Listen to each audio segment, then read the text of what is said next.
हरे कृष्ण। श्रीमद् भगवद गीता दूसरा अध्याय 53वां श्लोक।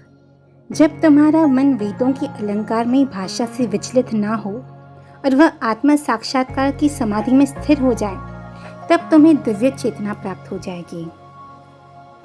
When your mind is no longer disturbed by the flowery language of the Vedas, and when it maintains fixed in the trance of self-realization, then you will have attained the divine consciousness.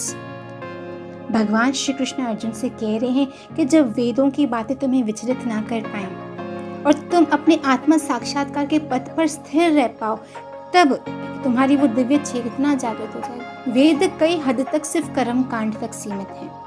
वो हमारा लोक सुधारने के मार्ग बताते हैं और ज़्यादा से ज़्यादा वेदों की राह पर चलकर हम स्वर्ग प्राप्त कर सकते हैं।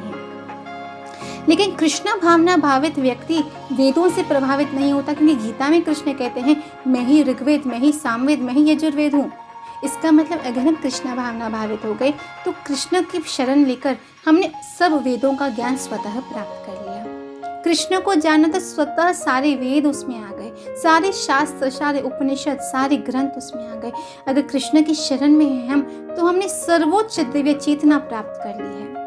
इसका अर्थ हमें वेदों की बातों से विचलित ना होकर कृष्ण भावनामय रहना चाहिए। हमें कृष्ण भावना भावित होकर अपने जीवन यापन करना चाहिए। हमें नित्य भगवद गीता एवं श्रीमद् भागवत महापुराण अवश्य पढ़ना चाहिए। वेद पढ़े ना पढ़े ठीक है, लेकिन गीता और भागवत अवश्य पढ़ना चाहिए। और जब हमारी दिव्य चेतना इस प्रकार जागृत हो जाएगी, तब हम भगवत धाम जाने योग्य हो जाएंगे।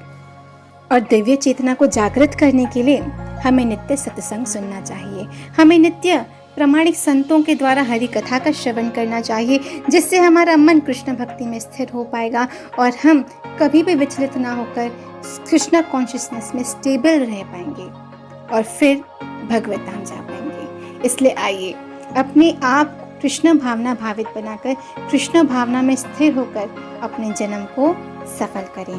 हरे कृष्ण।